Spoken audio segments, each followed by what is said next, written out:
I wonder what's on TV today. Ugh, boring. Next. Soccer? Lame. Next. Ooh, what's this? Hey Rez, check this out. This game inspires teamwork as my girlfriend centers the ball, and I come in rocketing in, and kaboom! That's so nice. I'm Reza. And I'm Dee. We're in a long-distance relationship, and this is our review of Rocket League.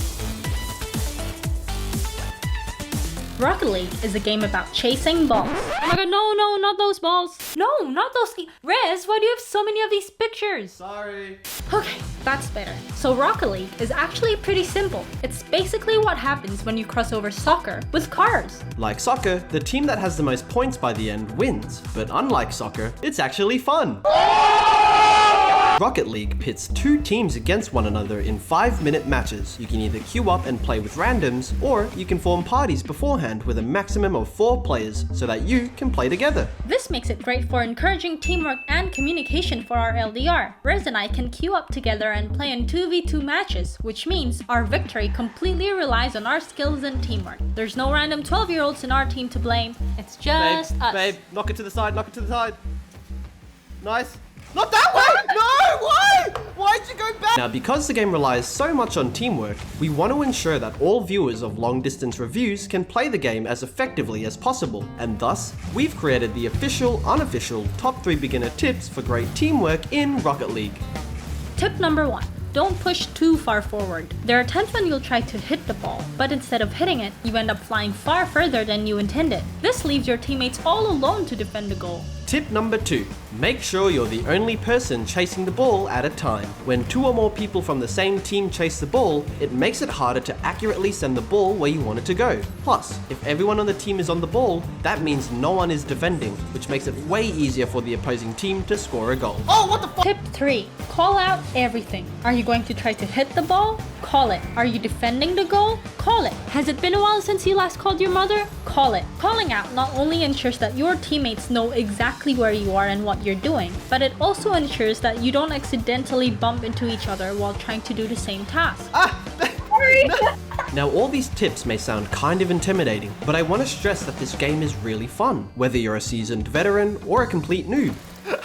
Dee and I had some of our most fun times while she was learning the game. Nothing was more exciting than seeing Dee score her first goal. Oh, Dee!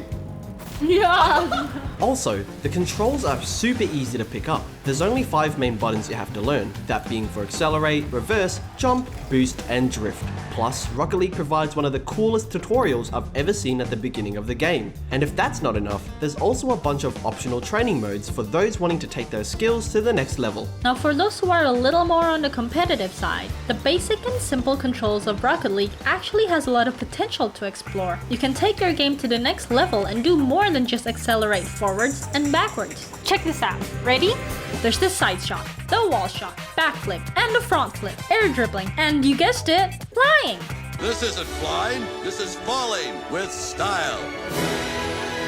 Now if casual play ain't your thing, there's also a ranked mode for those wanting to test their skills against only the best. The ranking system goes from bronze all the way to grand champion. I tell you more about ranked, but well, Rez and I haven't played it yet because we only just started. So if you're up for the challenge, the sky's the limit. Now, whether you're a casual or competitive player, Psyonix has made the game super accessible for all. First off, the game is absolutely free to download and is available on PC, Mac, PS4, Xbox One, and Switch. And guess what? It's cross-platform, which means nothing is stopping you from playing with whoever you want. Plus, look at all the server options. This ensures that no matter where you're playing from, you can count on having minimal lag. Adding on to that accessibility, you can split screen with up to 4 players in a single private match on PC, PS4, or Xbox One. While in public matches, you can split screen with up to 2 people on your team while you play against other randoms online. Now, with all the hype that we've been giving this game, this is where we'd normally say something like, despite how much we praise the game, it does come with a few downsides. However, this is the first time I've actually struggled to come up with any negatives. Hold that thought, Rez. I think I can come up with a few downsides from my side. I do want to point out that these aren't exactly negatives about the game, but rather issues that I've personally had. Perhaps the most obvious one is the high skill ceiling this game has. I do agree that the controls are easy to pick up, but it gets annoying when you're matched against skilled players who clearly know what they're doing while you're there, trying your best to figure out which way is up. Driving the car definitely needed some getting used to, especially figuring out when will be best to accelerate, turn, drift, etc. And it's quite hard when you're a noob, like yours truly. Oh, babe, it's going in. No, wait, sorry. I can't drive properly. There's also the technical issue of not being able to rejoin a casual game after you get disconnected. Once you're out, you're out. Again, this isn't really your fault. I get that casual games are supposed to be quick in and out kind of games, so I understand why the game would get another player to join in your place instead of waiting for you to rejoin. It's just that, well, I really hate it when we were on a really good roll, but then I got kicked out of the game because of my crappy internet. Riz, why is it not scoring? What do you mean not scoring? I'm inside the goal. The ball is right here. No you're not, baby. I think you're lagging. Oh, you lost connection. Now don't get me wrong, guys. I do realize that there are improvements that could be made. I posted on the Rocket League Reddit and got several responses. Now all these criticisms are definitely valid, but they weren't things that really affected us during our time playing the game. We try to review games based on how much we enjoy playing them as a long distance couple, and I can confidently say that Dee and I enjoyed this game thoroughly. So without further ado, it's time for our final ratings. Did you say this game's free? Well, I'm sold. I think one of Rocket League's selling points for me, other than its non-existent cost, is its simplicity. There are no rules, no boss to defeat. It's really as simple as getting that ball into the goal, while using really sick looking cars. Despite how straightforward this game is, if you're not a competitive gamer, then Rocket League may not be for you. The core of the game is to go against others in a match. So like it or not, someone with more gaming skills and experience would fare much better than the new players. I'm rating Rocket League 8 out of 10 Paladin vehicles.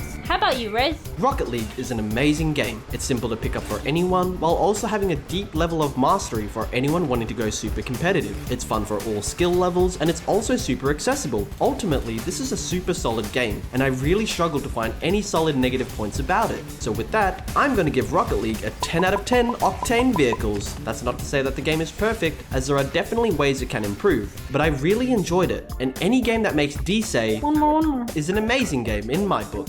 Did that review get your heart racing? Are you too tired looking for more content? Well, consider subscribing. And also hit that like button too, or the dislike if you didn't like it, either's fine. As always, recommend us more games. Our relationship will fail otherwise.